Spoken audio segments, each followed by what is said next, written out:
Now, the Food and Drugs Authority has approved 2 more vaccines for use in Ghana. They include Moderna and Pfizer-BioNtec. The authority made the announcement in a press statement, and this definitely comes as good news as the country continues in its frantic search for vaccines to enable it to inoculate its nationals. President Akufo-Addo on Sunday said about 20 million people will be vaccinated by close of this year. So far, less than 500,000 people have received 2 doses of the vaccine. Meanwhile, the Ghana Health Service has officially announced that the country is expecting or experiencing a 3rd wave of the pandemic, which is spreading faster than the first 2 waves. We delve more into that, but first, let's get further details on these additional vaccines and how they change the country's vaccination narrative. Let's start with the FDA statement, and that's what you have on your screen.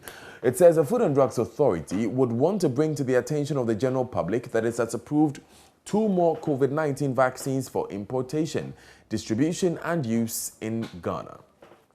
The 2 new vaccines are Moderna, that is Spikevax, and Pfizer-BioNtec, that's Comirnaty, bringing the total number of approved COVID-19 vaccines for use in Ghana to 5.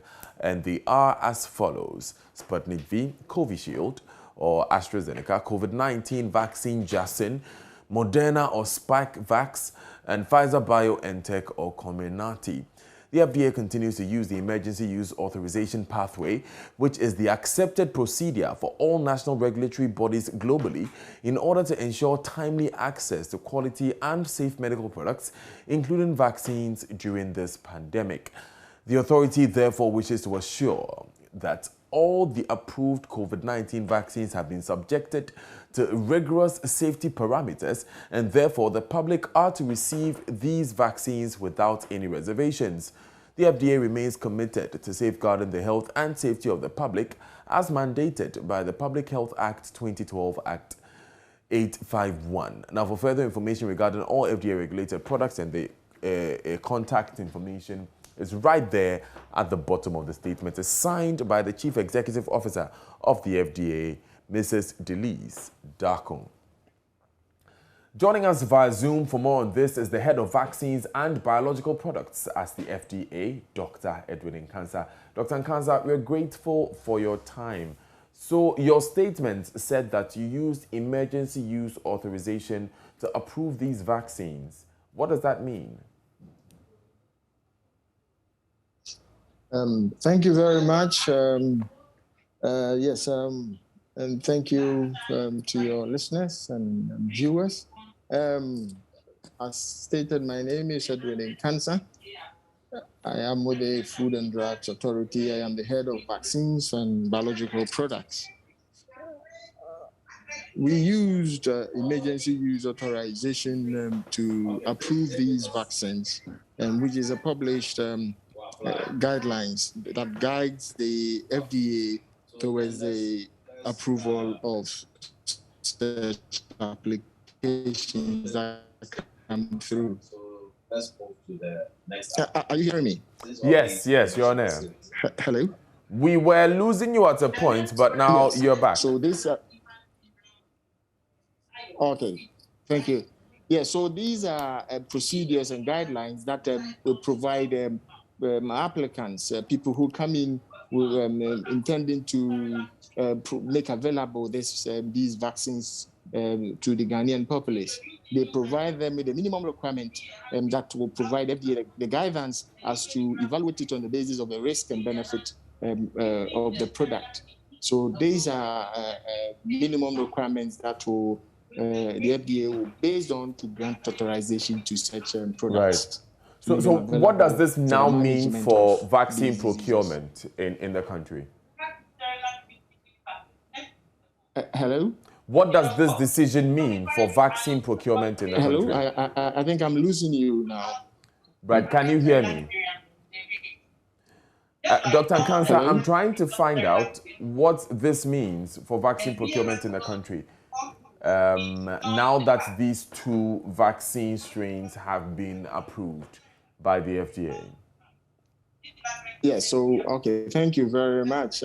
I think these are 2 added vaccines to the list of vaccines we have already approved. The FDA has already granted emergency use authorization to Sputnik V, Covishield from Serum Institute, India, and then also from Janssen's COVID-19 vaccine. So these are the two gives us a plethora of vaccines to choose from by the Ministry of Health, Ghana Health Service, so that you have these products available to Ghanaians for vaccination.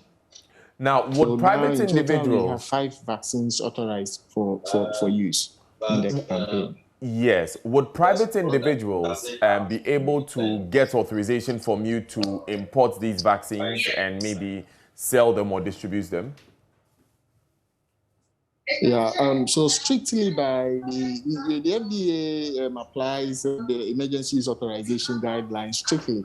So what happens is that before you are granted authorization, it is stated that whatever importation will have to go straight to the Ministry of Health, Ghana Health Service. So all the importations that come are received at the airport by the Ministry of Health, and through the expanded program on immunization, the organization or agency mandated to carry out all the vaccination and monitoring of these products. So no private individual will be able to import these vaccines and then apply them. They will have to go through whatever importation or whatever authorization granted a private individual.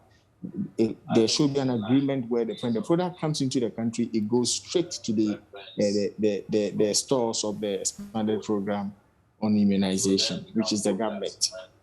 Right. Now, I understand that your job is to approve the vaccines, but now that there are Pfizer vaccines available to us on the market, how sure are we that we have the cold chain technology to hold them? Is that something that the FDA has looked at?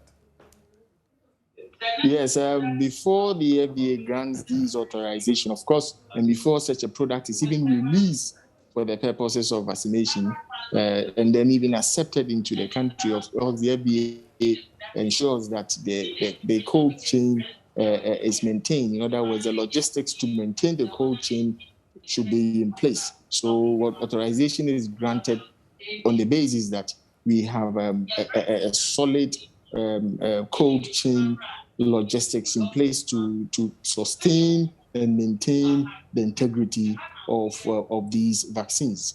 So the expanded program of immunization is well stocked and well versed in that, and then they do have the facilities in place to contain them. The FDA would never release vaccines when it notes that the storage has been compromised. Now, the AstraZeneca, that's the Covishield vaccines, and the Sputnik V vaccines were approved months ago, if my memory serves me well. Can you share with us why there seemed to be a delay in approving the Pfizer and the BioNTech vaccines? There wasn't a delay. Well, it's possibly the FDA waits for interest. Whenever the FDA will not go around more or less encouraging people to come and apply for authorization.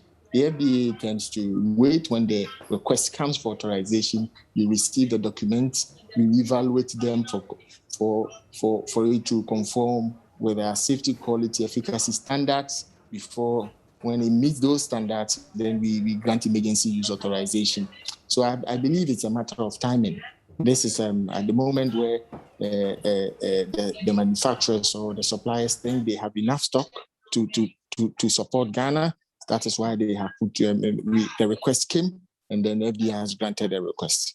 So this is a request that came from the manufacturers? No, I'm saying that we receive whenever similar to Sputnik V, similar to Covishield, similar to the Janssen, it's always an application that comes into the country, that comes to the FDA, and then the FDA works on it and then grants authorization.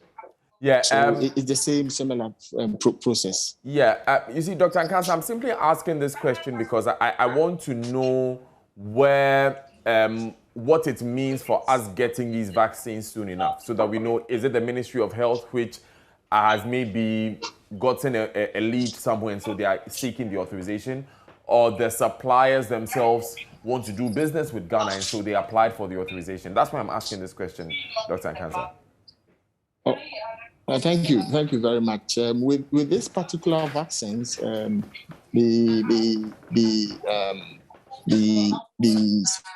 Moderna and then Pfizer-BioNtec, they are the efforts of the Ministry of Health to get these vaccines into the country, and then our guidelines gives us that authorization to allow even all ministries when in an emergency to apply for an emergency use authorization for particular medical products to be made available. So I believe that the ministry to the minister would have gone to identify places with the manufacturer to allow the importation to seek some consignments to come and help with our vaccination program. So this request came through from the Ministry of Health, and then we granted the authorization because the guidelines allows us to do that. It allows the FDA to grant authorization to the ministry and government agencies in the event of a pandemic or in an emergency situation. Dr. Nkansa, thank you very much for joining us this morning.